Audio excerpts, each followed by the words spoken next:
Hi, my name is Mike Mills, and I'm one of the partners here at the Legacy Advisor Group, and today is Friday, March the 14th. In the past, we've created these videos at the end of a quarter to give you an update on what's taking place in the quarter and giving you some views on thoughts going forward. However, we thought it would be timely to send this video to you now before the end of the quarter. With volatility rearing its head and different geopolitical events taking place on what seems like a daily basis, it is important to remain focused on the long term, and you'll hear me refer to long term often in this video, but you've also heard me refer to long-term quite a few times before as well. I'd argue that nearly everyone viewing this video is a long-term investor.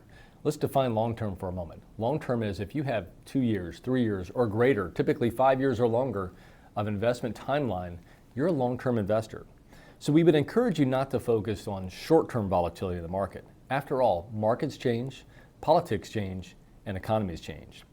We're mindful of everyone's situation though, and we remain focused on you and your family's goals while filtering through the noise of the media. We'd encourage you not to stay glued to the media. This can lead to irrational decisions and unneeded stress. I'm bringing up a slide here that I want to refer to today, and we'll spend some time on this. You've seen this slide before. It's actually from JP Morgan, and it shows a chart of historical drawdowns in the market. It's important to note that this is not uncommon to see a 5 to 10% drawdown annually with an intra-year drawdown of 14.1%. Now, we haven't hit 14.1% yet this year, but we're closing in on that. It's easy to forget this, though, when we've seen the S&P 500 and NASDAQ go up in the manner they have over the last 2 years. But it's also important to remember that it was only a handful of companies that were the primary drivers of that growth over the last 2 years. Those Mag 7 names, for instance, are all now down on average 15% or more from their all-time highs, some down even 30% or more. They're pulling the markets with them. Not to get too technical, but valuations that were seemingly high have now fallen towards more reasonable numbers. Uncertainty about tariffs is the other reason we are seeing so much volatility. And there's one thing we know for sure, and that's markets like certainty. So to take away from this chart here, it is not uncommon to see drawdowns in the market on an annualized basis at all. Don't let this scare you. The recent economic news and stock market movements reflect a mix of cautious optimism and ongoing uncertainty. In the U.S., inflation data for February showed a cooling trend. Part of this is because shelter or owner equivalent rent has come down. This softer expected reading has eased some investor fears about stagflation and provided the Federal Reserve with potential room to cut rates later if economic conditions weaken further. Now, there's still pockets of high inflation. Take eggs, for example, with the bird flu. But mortgage rates are lower and oil prices have come down, resulting in lower prices at the pump.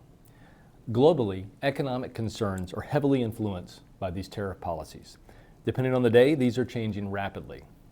All of this has been rattling the markets.